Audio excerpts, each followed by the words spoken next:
अभिलाषा। प्रणाम बाबा जी। मुझे गुस्सा बहुत आता है, सभी विकार बहुत आते हैं, इनसे छुटकारा कैसे पाया जाए?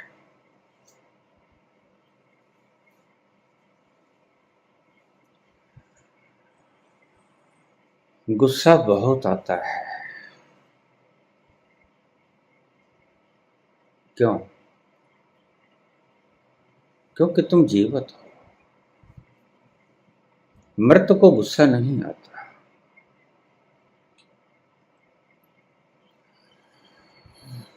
कहां से आता है गुस्सा? भीतर से आता है। गुस्सा भीतर है तभी आता है। मुर्दे को तुम ब्लेड से काटोगे, खून नहीं निकलेगा। क्यों? खून जम गया है। खून है नहीं, दूसरे शब्दों में कहें तो चाकू की धार लगागे तो खून निकलेगा नहीं, लेकिन जिंदा की अगर चाकू की धार लगाएं तो खून बहने लगेगा। खून आया कहां से? भीतर से आया। ओरिजिनेटेड पॉइंट देखो इसका, कहां से आता है ये गुस्सा? बाहर से तो आता नहीं, भीतर से आता है। जितने भी विकार कहे गए संत पुरुषों के द्वारा, वो सभी भीतर से आते हैं, बाहर से कोई नहीं आता। तो आते तो भीतर से, और भीतर यानी तुम्हारे अचेतन में। तुम्हारे अचेतन में सभी प्रकार के, जिन्हें तुम विकार कहते हो, काम, क्रोध, लोभ, मोह, अहंकार, मद, मत्सर, ये सभी भीतर से आते हैं, अचेतन से आते हैं। अचेतन में भरी पड़ी हैं ये सारी अतीत की स्मृतियां, भविष्य की कल्पनाएं, तुम्हारे संजोए हुए सपने।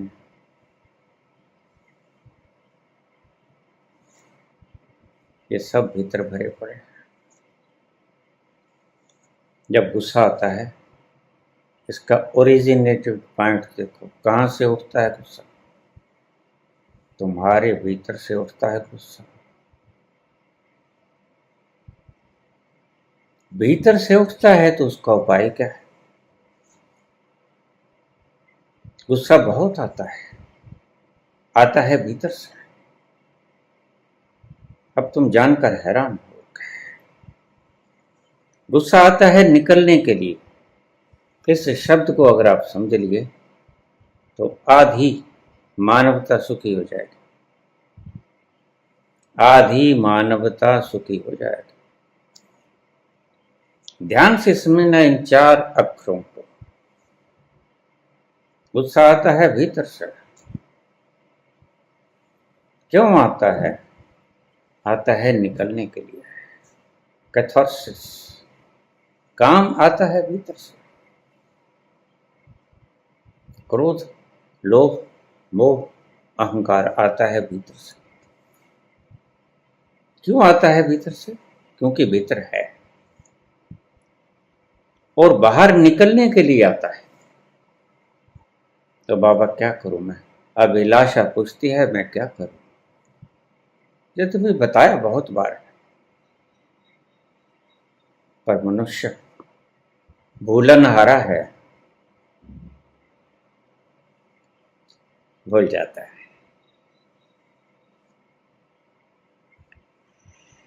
उस वक्त क्या करें जिस लिए वह आया है, उसका सहयोग करो। वह आया है निकलने के लिए और तुम सहयोग करते हो गलत दिशा में। तुम्हें अकारण भी गुस्सा आ जाता है सामने वाले पर, जबकि उसका कोई कसूर नहीं। एक अध्यापिका घर से लड़की आई, उसके घर वाले ने कुछ कह दिया, बच्चे के साथ अनबन हो गई। कुछ किसी ने आते जाते कमेंट कर दिया, गुस्से से भरी पड़ी। और क्लास के स्टूडेंट्स बेचारे, उन्होंने कुछ बिगाड़ा नहीं, उनके ऊपर लाल पीली हो जाती है। ये क्यों हुआ सब? गुस्सा आया भीतर से और इसे निकलना था, तो निकल गया बच्चों के ऊपर। तो उस कंडीशन में मैं क्या करूं? तुम किसी चेतन व्यक्ति के ऊपर उस गुस्से का प्रगटावा न करो। वह गुस्सा आया है क्योंकि तुम्हारे भीतर गुस्सा है। बाहर तो निमित्त बनता है सिर्फ कारण। जिसके भीतर गुस्सा नहीं है वो बाहर भी नहीं आएगा। बुद्ध के ऊपर लोग थूक जाते हैं, गाली निकालते हैं, और बुद्ध मुस्कुरा कर चले जाते हैं।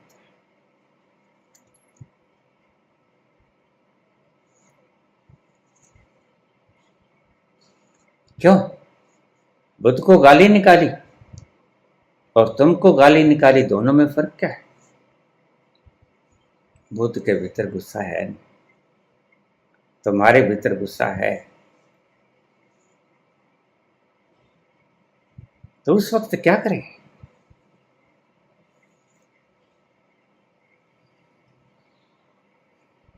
सामने वाले व्यक्ति पे गुस्सा ना निकालो, उसका कोई कसूर भी नहीं। वो तो बेचारा मुफ्त में खौम खा रगड़ा जाता है। जिसने तुम्हारे फोड़े के ऊपर चीरा लगा दिया, गलती से लगा दिया, जानबूझ के लगा दिया, वो तुम्हारे भीतर फोड़ा था, मवाद भरी पड़ी है, दुर्गंध युक्त मवाद बाहर निकलने दो। तुम्हारा क्या लेते? लेकिन तुम, जिस डॉक्टर ने तुम्हारे चीरा लगाया या गलती से किसी से वहां पर टक का निशान लग गया, भीतर से मवाद निकलना शुरू हो गया, तुम उसका गला पकड़ लेते हो कि तुमने मेरे को जख्मी कर दिया। यद्यपि उसने तुम्हारी मवाद बाहर निकाली। अच्छा किया, रात चस चस होती, रात नींद ना आती। तुम रोज काम, क्रोध, लोभ, मोह, अहंकार इससे भरे भरे सो जाते और सुबह वैसे ही उठ जाते हो। और इस अचेतन को भरे के भरा ही रहने देते हो। जितना भरा है उसमें और जोड़ लेते हो, उसको खाली करने का कोई प्रयत्न नहीं करते। तो क्या करें उस वक्त?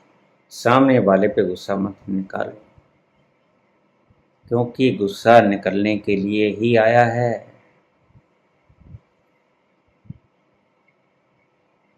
अगर सामने वाले पे गुस्सा निकालोगे, कोई शरीफ व्यक्ति होगा बेचारा, वह गर्दन नीची करके चल पड़ेगा और तुम्हें बाद में पश्चाताप होगा कि इसका बेचारे का तो कोई कसूर ही नहीं था।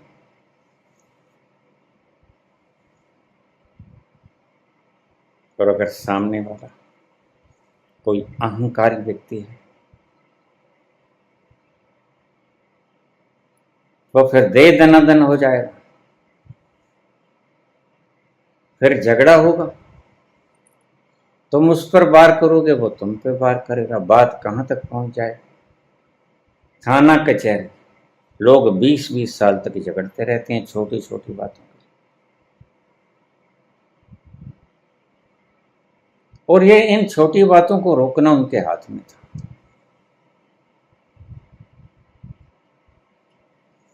अब सुनो, इसका इलाज क्या है? यह निकलने के लिए आया है। एकांत कमरे में बैठ जाओ। अगर कमरे की सुविधा नहीं है तो किसी बाग बगीचे में, ऐसे स्थान पे निकल जाओ निर्जन, जहां कोई ना। और जो अंट शंट भीतर से आता है उसको बाहर निकलने दो। यही कुछ है, कूड़ा है, उसका विश्लेषण मत करना। मवाद का कभी किसी ने विश्लेषण किया? सड़ांध है, बदबूदार है, सड़ गया है तुम्हारा ही खून। उसका विश्लेषण मत करो कि ये क्यों आया, एनालिसिस मत करो, चीर फाड़ मत करो, इसको बहने दो, ये मवाद है। तो एक कमरे में बैठ जाओ, भीतर से कुंडी लगा दो। इसलिए मैंने कहा कि कोप भवन पुराने जमाने में बना करते थे। आज के जमाने में कोप भवन नहीं बनते, पूजा रूम बनते। जबकि मैं कहता हूं पूजा रूम नहीं बनने चाहिए। पूजा तो जहां जिस तरफ गर्दन झुकाई देख ली, कहीं भी हो तो वहीं देख लोगे, वहीं पूजा हो जाएगी। लेकिन ये सड़ांध, ये मवाद किसी विशिष्ट स्थान पे निकल सकता है। तो कमरे को भीतर से बंद कर लेना, बैठ जाना, इसको निकलने देना। जो कुछ अगड़म बगड़म भीतर से आता है, अगड़म बगड़म बम बाबू 80-90 पूरा 100, इसका निकलना, सारा निकल जाएगा। एक वक्त ऐसा आएगा भीतर से कुछ भी नहीं निकलेगा। जब फोड़े की मवाद खत्म हो जाती है तो तुम्हें पता चल जाता है शुद्ध खून आना शुरू हो गया। डॉक्टर फिर उसे स्पीड से पूछ देता है, बेटाडीन लगा देता है और बैंडेज कर देता है। तुम्हें पता चल जाएगा भीतर से मवाद नहीं आ रहा है, यह मवाद था, इसने निकलना ही था।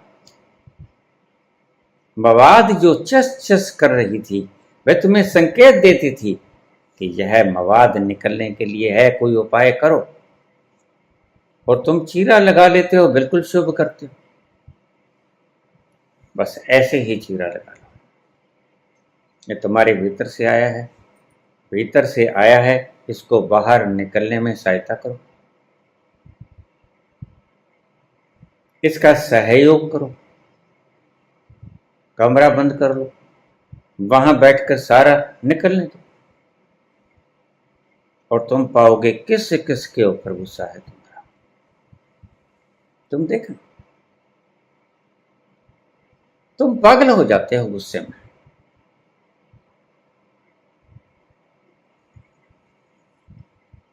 जी करता है तलवार से इसको मार दो, इसकी गर्दन काट दो, गोली मार दो। जो भी दिल में आए करना, गोली मार देना, सिर धड़ से अलग कर देना, लेकिन बिल्कुल कल्पना में, क्योंकि ये गुस्सा भी कल्पना है।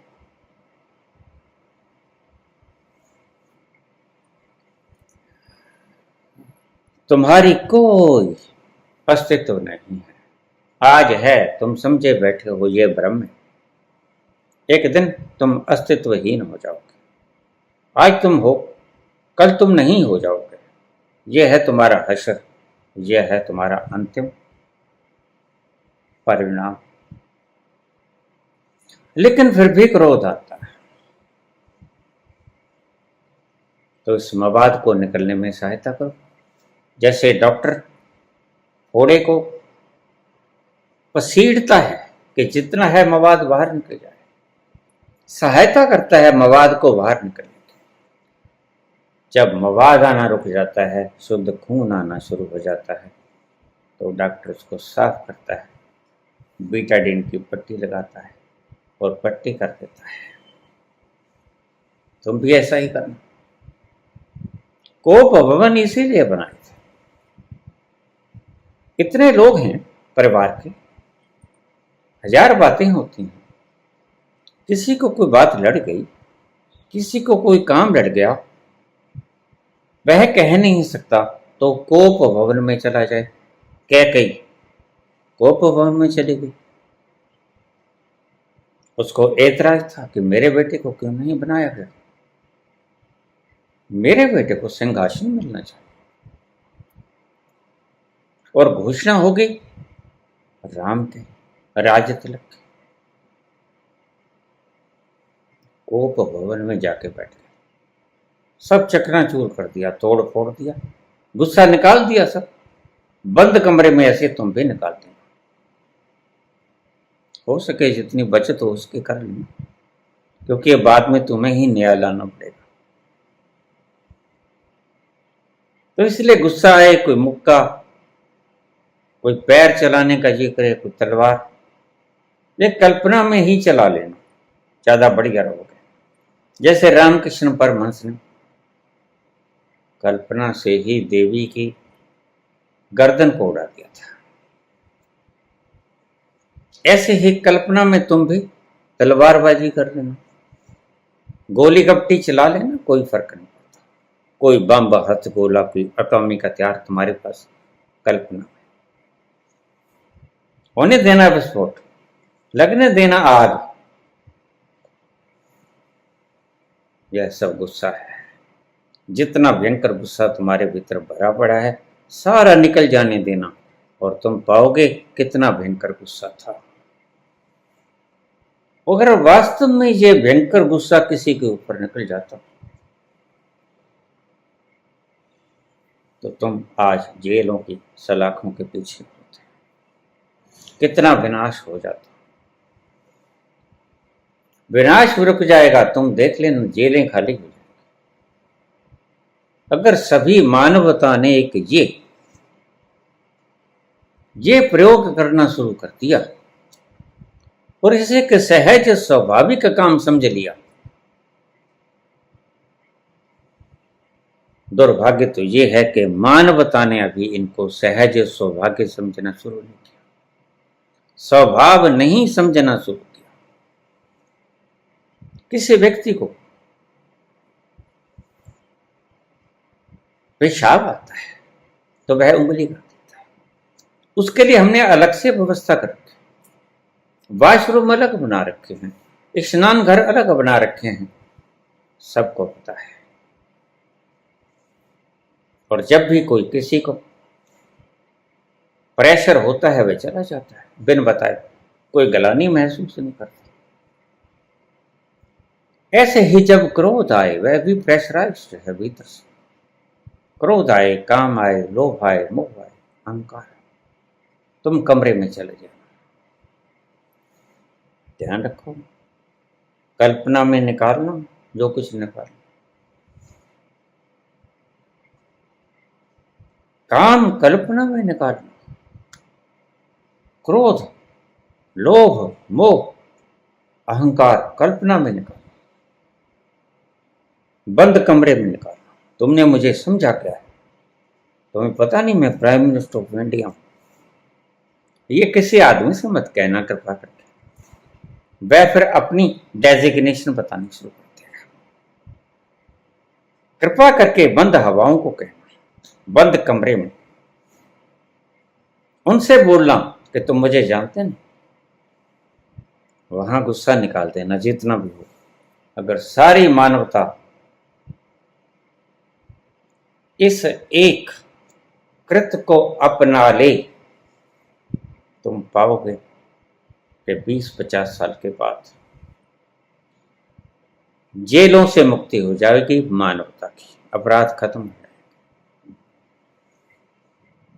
क्योंकि असल में किसी व्यक्ति ने, साइकोलॉजिस्ट ने, इसका मूल कारण नहीं खोजा, और अगर खोजा तो व्याख्यायित नहीं किया, व्याख्या करने में फर्क रह गया।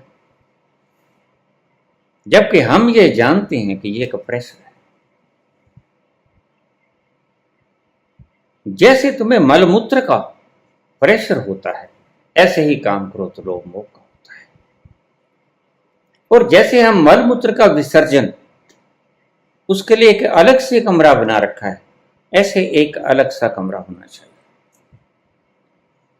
यह भी एक मवाद है, इसका प्रेशर होता है, इसको एकांत कमरे में जाके निकाल लेंगे। मानवता मुक्त हो जाएगी इन कुकृत्यों से। इन अपराधों से मानवता मुक्त हो जाएगी। तुम्हें पता नहीं, मुर्दा किसी का कत्ल नहीं कर सकता और बुद्ध भी किसी का कत्ल नहीं कर सकता, कारण उनके भीतर ये भावना नहीं है।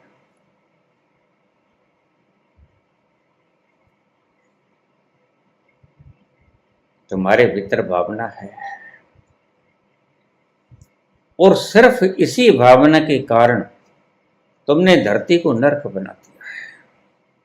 धरती स्वर्ग बने कैसे? बड़ा सहज फार्मूला है। एक अलग से कमरा बना लो। जब से मैंने बोलना शुरू किया है, बहुत से भक्त जिन्होंने एक अलग कमरा बनाना शुरू कर दिया है, कैथार्सिस रूम। जब भी किसी को क्रोध आता है, जैसे हम टॉयलेट जाते हैं, 1 मिनट जरा ऐसे कह के अंदर चला जाता है, कमरा बंद कर लेता है भीतर से। परिवार के सभी लोग समझते हैं एक दिन यह एक सहज स्वाभाविक कर्म बन जाएगा, कोई ऐतराज नहीं करेगा, सभी समझेंगे कि यह जो गर्दो गुबार भीतर से उठता है इसको निकालने गया है। तो कैथार्सिस रूम बनाने चाहिए, पूजा रूम नहीं। पूजा रूम की कोई आवश्यकता नहीं, मंदिर की कोई आवश्यकता नहीं। मंदिर तो तुम्हारे भीतर परमात्मा का मन अंदर, वो तो भीतर है तुम्हारे, उसको बाहर मत बनाना। बाहर बनाने वाले राजनीतिज्ञ लोग होते हैं, ये उनको करने देना जो वो करते हैं, उनको रोकना भी मत, झगड़ा भी मोल मत लेना। लेकिन तुम्हारा मंदिर तुम्हारे मन के अंदर होना चाहिए। मन मंदिर तनवेश कलंदर, मन में मंदिर होना चाहिए। बाहर ईंटों पत्थरों का मंदिर मत बनाना। ईंटों पत्थरों का तो कमरा बना लेना कैथार्सिस रूम। प्रत्येक घर में जब तक ये कैथार्सिस रूम नहीं बनेगा, मेरी बात को याद कर लेना, ये दुनिया अपराध मुक्त नहीं होगी। और जिस दिन कैथार्सिस रूम बनने शुरू हो गए, तुम पाओगे अपराध कमतर से कमतर होते चले जाएंगे और एक दिन यह धरती अपराध मुक्त हो जाएगी। धीरे धीरे कम होगा, भरा पड़ा है सबका चित्त, सबका चित्त भरा पड़ा है, गले तक आ गया। निर्दोष व्यक्ति पे आप चांटा लगा देते हो, झरना टेरा, उन्हें बिगाड़ा भी कुछ नहीं। बिगाड़ा इतना ही है कि वो गरीब, और तुम्हें पता है ये कुछ कहेगा नहीं, और तुम सारा गुस्सा उसके ऊपर झाड़ लेते हो। अपने से कमजोर व्यक्ति पे तुम अपना गुस्सा निकाल लेते हो। माँ बाप, पति पत्नी, बच्चों पे गुस्सा निकाल लेते हो, बच्चों के विचारों की शामत। अध्यापक बच्चों पे गुस्सा निकाल लेते हैं, लेकिन बच्चे क्या करें? बच्चे खिलौने तोड़ देते हैं, चालाकी मारते हैं, बच्चे मोबाइल तोड़ देते हैं तुम्हारा, बख्शते वो भी नहीं। आखिर जो गुस्सा तुमने उनको दिया वो क्यों रखें? तुम्हारी अमानत है। वो तुम्हारा मोबाइल तोड़ देंगे, वो चाहे लाख का हो चाहे 5 लाख का हो, क्या फर्क पड़ता है? तुम्हारा लैपटॉप तोड़ देंगे, उठा के मारेंगे, टच हो गया काम। अपने आप समझ जाओ, बच्चों पे गुस्सा नहीं निकालना चाहिए। यही है प्रोसेस, एकमात्र प्रोसेस। जिस दिन दुनिया ने इस वीडियो को, आप देखिए, मेरे पास कोई मीडिया नहीं, मैं आपको करबद्ध प्रार्थना करता हूं,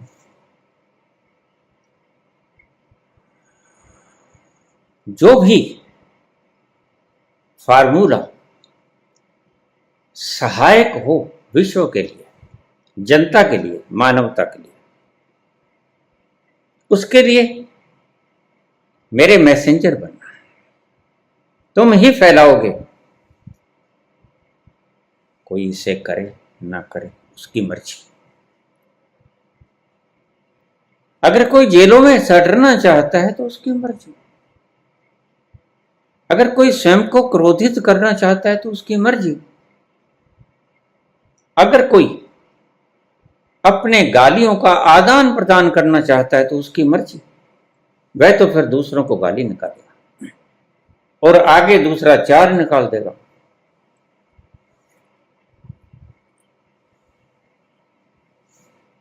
मैं कॉलेज में पढ़ता था, मेरी माता के पास उसकी एक सहेली आया करती थी। दोनों बातें कर रहे थे। मुझे माता ने बुलाया, मैं थोड़ी देर के लिए ठहर गया। वो दोनों बातें कर रहे थे। वो दूसरी स्त्री माता इसे कहने लगी कि उसने मुझे ऐसा कहा। समझ तो नहीं मुझे आई।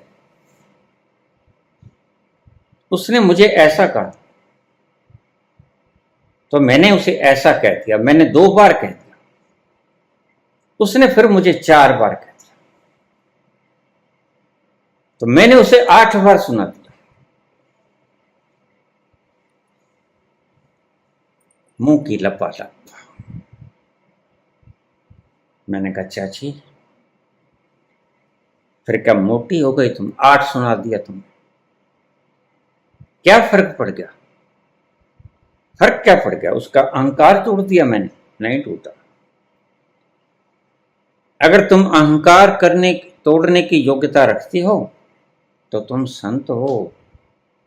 चाची जी, अहंकार तोड़ने की क्षमता सिर्फ संत में होती है और वो पूजनीय होती है। तुमने तो रिएक्शन किया सिर्फ, और रिएक्शन करने वाला व्यक्ति पूजनीय नहीं होता। रिएक्शन करने वाला व्यक्ति क्रोधी होता है, और क्रोध से रिएक्शन, क्रोध का मतलब रिएक्शन। तुम भी ऐसा ही करते हो। तुम देख लो, उसने ऐसा कहा, मैंने ऐसा कह दिया। उसने गाली निकाली, मैंने डबल वेट की गाली निकाली।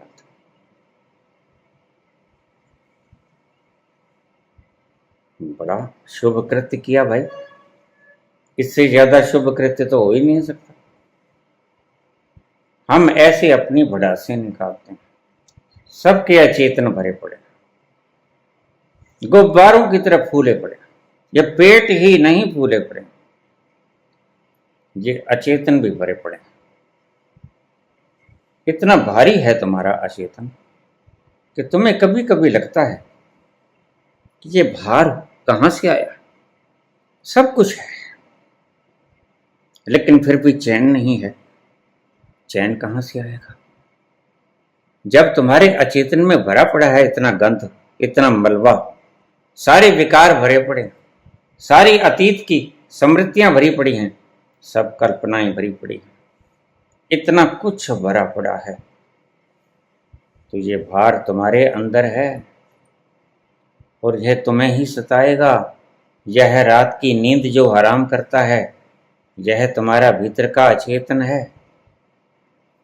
अगर अचेतन खाली हो जाए तो एक कहावत है कि घोड़े बेच के सो गया। इसका अर्थ क्या है? घोड़ों का भार उसके अचेतन मन में था।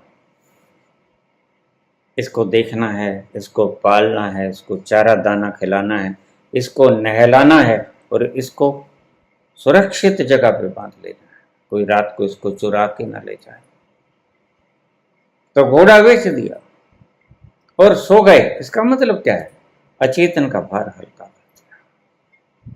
लेकिन तुम सिर्फ कहावतें मुहावरे ये जानते हो, करते कभी नहीं।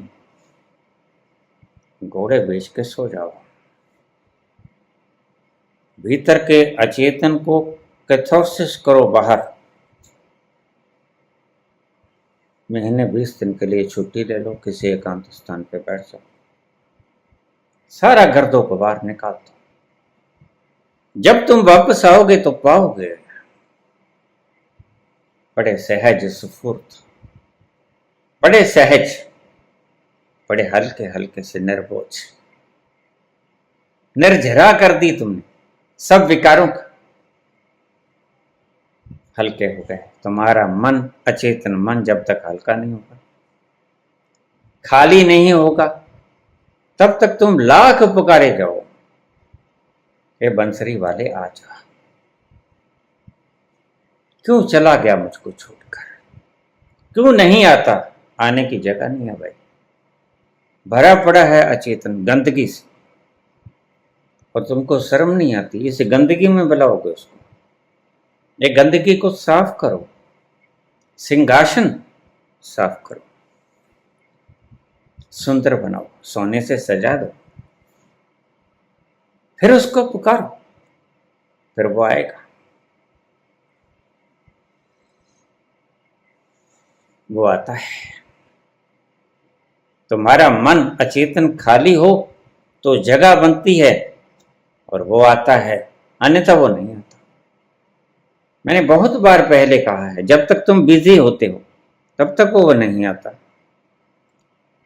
जब तुम फुर्सत में होते तो वो आ जाता है, फुर्सत में तुम खाली होते हो।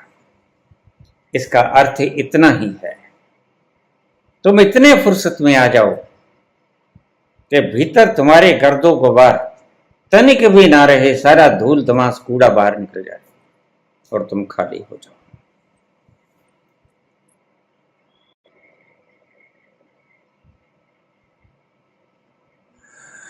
सिंहासन खाली करो। यह सिंहासन गंदगी से भरा पड़ा है। तुम्हारा सारा अचेतन मन कूट कूट के भरा हुआ है, इसलिए तो बाहर छलकता है। तुमने कभी देखा जिनके भीतर एसिडिक प्रॉब्लम होती है और रिफ्लेक्स होते हैं, बाहर आता है। क्यों? तेजाब की मात्रा ज्यादा बढ़ गई। ऐसे ही तुम्हारे भीतर से छलकता है तुम्हारा अचेतन, मात्रा ज्यादा होगा, और उससे छलकन को ही तुम काम क्रोध लोभ मोह अहंकार कहते हो। वही है विकार। खुद के भीतर ऐसा नहीं होता, शंकर के भीतर ऐसा नहीं होता, गोरख के भीतर ऐसा नहीं होता, संत वही जिसके भीतर ऐसा नहीं होता। और अगर कोई संत तुम्हें ये कहता है कि ये स्वाभाविक कर्म है, तो वह गलत दिशा में तुम्हें धकेल रहा है। यह स्वाभाविक कर्म नहीं, काम वासना स्वाभाविक कर्म नहीं, बाकी विकार स्वाभाविक कर्म है। वो कैथारसिस कर दो, लेकिन एक काम को कैथारसिस मत कर दो, इसको ट्रांसफर कर। ट्रांसफर तो बाकी भी सभी हो सकते हैं, लेकिन उसका अभी तुम्हें प्रक्रिया नहीं पता है। पहले तो खाली हो जाओ और सिर्फ काम की शक्ति को बचाए रखो, इसको बाहर मत फेंको, इसको कैथारसिस मत करो। बाकी सभी विकारों को बाहर निकाल दो। क्रोध लोभ मोह अहंकार मद मत्सर, सिर्फ काम की शक्ति को बचाए रखो, उसको ओज में परिवर्तित करना है। कैसे करना है मैंने पहले भी बहुत बार बताया है, फिर बतला दूंगा कल।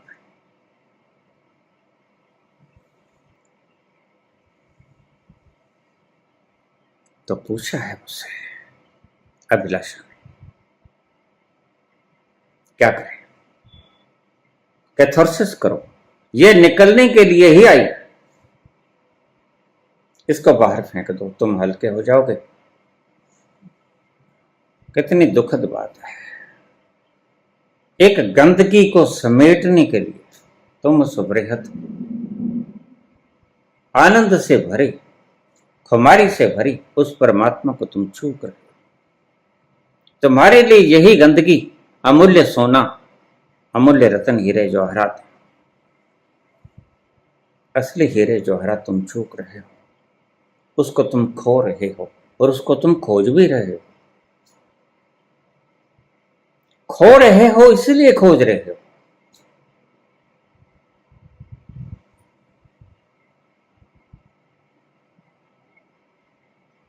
तुम इस गंदगी को जो संभाले हुए हो, इस गंदगी को बाहर निकाल दो कैथारसिस के जरिए। जितने भीतर स्पेस बनेगी उतनी मात्रा में परमात्मा भीतर उतरेगा। अब इस शब्द को आप सहेज के रखना अपनी छाती के साथ। जितनी गंदगी बाहर निकालोगे, भीतर उतनी स्पेस पैदा होगी, और उतनी स्पेस में कौन आएगा? वो आपका परम प्यारा है परमात्मा, जिसे सदा से तुम ढूंढे हो, जिसके न आने से तुम कितने उलाहने देते हो। दिल को दिए क्यों दुख विरहा के, दिल को दिए क्यों दुख विरहा के,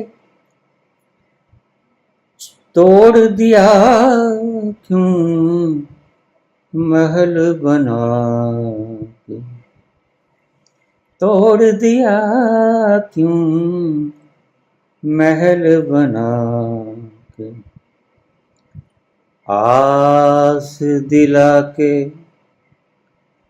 ओ बेदर्दी, आस दिला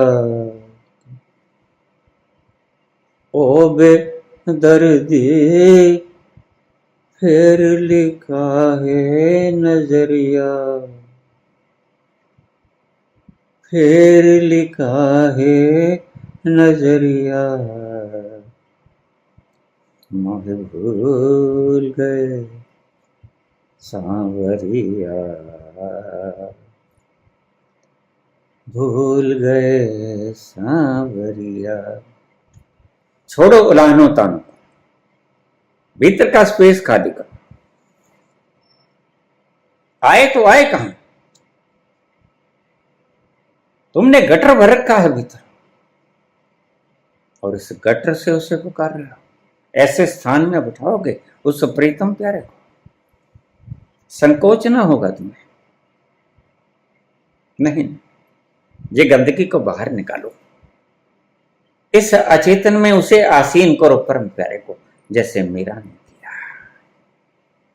मेरो तो गिरधर को पाल, दूसरो न कोई, जाके सिर मोर मुकुट मेरो पति सोई। उसको मालिक बना लो, उसको पति बना लो। ये छोटी सी प्रक्रिया को अगर आप संसार भर में फैला दोगे, दुनिया सुखी हो जाएगी। दुनिया से जेलों का अस्तित्व समाप्त हो जाएगा। तुम्हें पता ही यह क्राइम चलते कहां से हैं। क्राइम की जड़ को उखाड़ दो। यह जो भीतर से गुस्सा आता है, निकलने के लिए आता है, इसको फेंक दो बाहर। इसका बाहर निकलने में सहयोग करो। एक काम की शक्ति को बचा लो, उसका कैथारसिस मत करना। बाकी सभी विकारों का कैथारसिस कर देना, क्योंकि काम का विकार विकार नहीं। That can be transfer into ओज, और वह ओज तुम्हें उस मंजिल तक ले जाएगा, दशम द्वार तक ले जाएगा, जिसकी आशा तुम जन्मों जन्मों से पाले बैठे हो। उस दिन तुम्हारा सपना सच हो जाएगा। धन्यवाद।